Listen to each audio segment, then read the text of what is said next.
மார்கழி திங்கள் மதி நிறைந்த நன்னாளில் உங்களை எல்லாரும் சந்திக்கிறதுல சந்தோஷம். இந்த மார்கழி என்றாலே நிறைய விஷயங்கள் உங்களுக்கு ஞாபகத்துக்கு வரும். நீங்கள் வளர்கிற காலத்தில் இந்த மார்கழி மாதத்தில் எப்படி இந்த திருவம்பாவை திருப்பாவை எல்லாம் கொண்டாடி இருப்பீர்கள் என்று உங்களுக்கு நல்ல நினைவுகள் எல்லாம் இருக்கும், இனிமையான நினைவுகள். அப்படி நினைவுகள் எனக்கும் இருக்கின்றது. நாங்கள் வளர்கிற காலத்தில் அந்த திருவம்பாவை தான் கூடுதலாக நாங்கள் சிறப்பாக நாங்கள் வழிபட்டு கொண்டு வந்தோம். அப்போ சிவனை வழிபடுற வழக்கம்தான் இருந்தது இப்போ எங்களோட குடும்பத்தில். அப்போ எங்களோட சித்தப்பா எல்லாம் அதிகாலையிலே எழுந்து அவர் குளித்து கோயிலுக்கு சென்று விடுவார். அவரை சிறப்பாக அழைப்பார்கள். இந்த திருவம்பாவை பாடல்களை பாடுவதில் அவர் சிறந்து விளங்கியபடியால் அவரை ஒவ்வொரு வருடம் அழைப்பார்கள். அவரும் சென்று விடுவார். அப்போ நாங்களும் அதிகாலையிலே அந்த குளிரில் குளித்து விட்டு போவதால் நாங்கள் போவது அந்த திருவம்பாவை பாடல் அவர் பாடி நான் பூசைகள்லாம் முடிந்த அப்புறம் அந்த பிரசாதம் கொடுப்பார்களே, அந்த அவல் பொங்கல் எல்லாம் அதில் சாப்பிட்றதுக்காகத்தான் நாங்கள் செல்வோம். அப்படி இனிமையான நினைவுகள். இப்போ நீங்கள்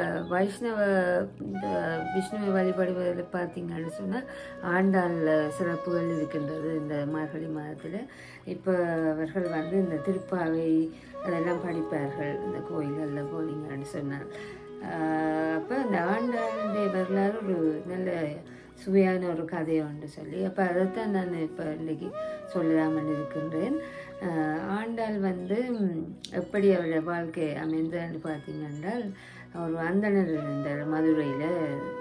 அவர் விஷ்ணுவை வழிபடுற பூசை பண்ணுற ஒரு அந்தனர். அவர் ஒரு நாள் ஒரு துளசி செடியில் பக்கத்தில் ஒரு பெண் குழந்தை கண்டெடுக்கின்றார், அவர் வளர்க்கின்றார். அவருக்கு ஆண்டாள் பேர் கொடுக்கின்றார். தான் அந்த ஆண்டாள். அப்போ எப்படி வளர்ந்து வரான்னு சொன்னால், இவ இந்த தந்தையிடமிருந்து தமிழ் மொழியை படிக்கின்றார்.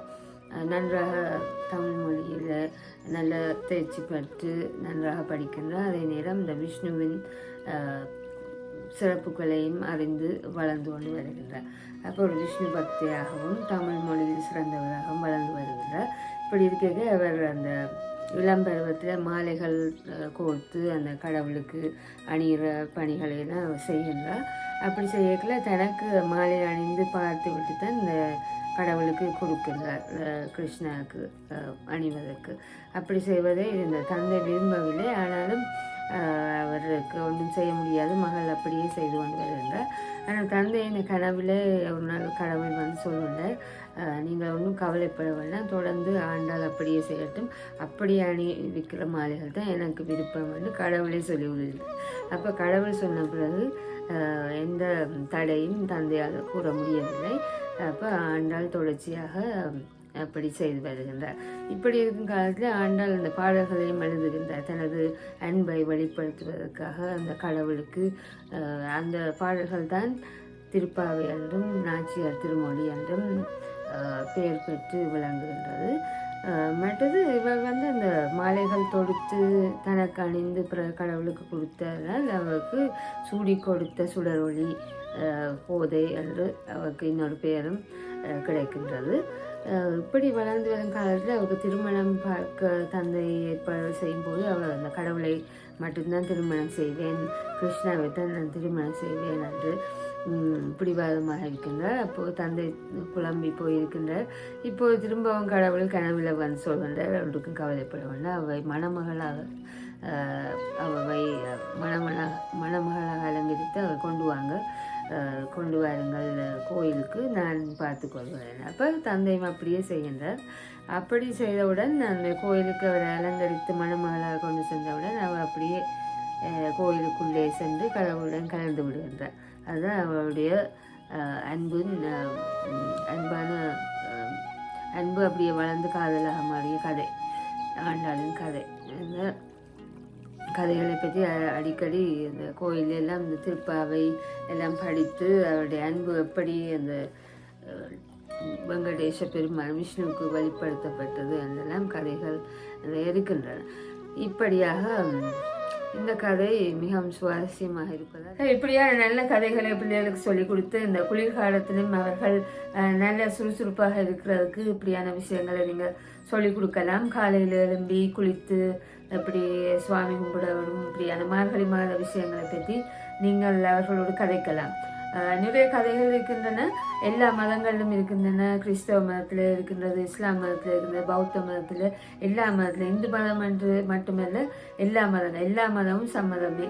அப்போ அந்த எல்லா மதத்தவர்களையும் நாங்கள் மதிக்கணும் என்றதையும் பிள்ளைகளுக்கு சொல்லிக் கொடுக்கணும். அப்போ தான் அந்த அன்பே சிவம் என்றதை அவர்கள் உணர்வார்கள். God, love is God. அப்போ நாங்கள் எல்லா சமயத்தவர்களை, எல்லா மொழி பேசுவர்களை மதித்து நல்லவர்களாக வாழ வேண்டும், எல்லோருடனும் அன்புடன் வாழ வேண்டும். அதுதான் முக்கியமான விஷயம். இப்போ பார்த்தீங்கன்னா அந்த வன்முறைகள் எல்லாம் நடக்கின்றன. ஏன்னு சொன்னால் அந்த பிள்ளைகளோட மனநிலை பாதிக்கப்பட்டிருக்கிறது. அதால தான் அவர்கள் அப்படியான வழிகளில் செல்கின்றார்கள். பெண்டை கூட அமெரிக்காவில் பாடசாலையில், அதுவும் பாடசாலை ஒரு புனிதமான இடம், அந்த இடங்கள்லையும் துப்பாக்கி சூட்டு சம்பவங்கள் நடைபெற்று இருக்கின்றன.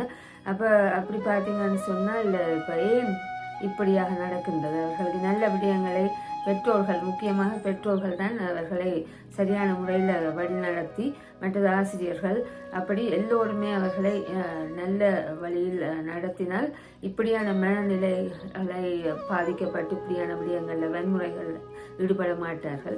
அதைத்தான் நாங்கள் வலியுறுத்துவோம். சரி நண்பர்களே, மீண்டும் ஒரு காணொலியில் நான் உங்களை சந்திக்கிறேன். அதுவரை உங்களுக்கு இனிய மார்கழி மாத வாழ்த்துக்கள். எல்லோரும் சந்தோஷமாக கொண்டாடுங்கள். இந்த மாதத்தில் எல்லா நாட்களும் நல்ல நாட்களாகவே அமையட்டும். நன்றி, வணக்கம்.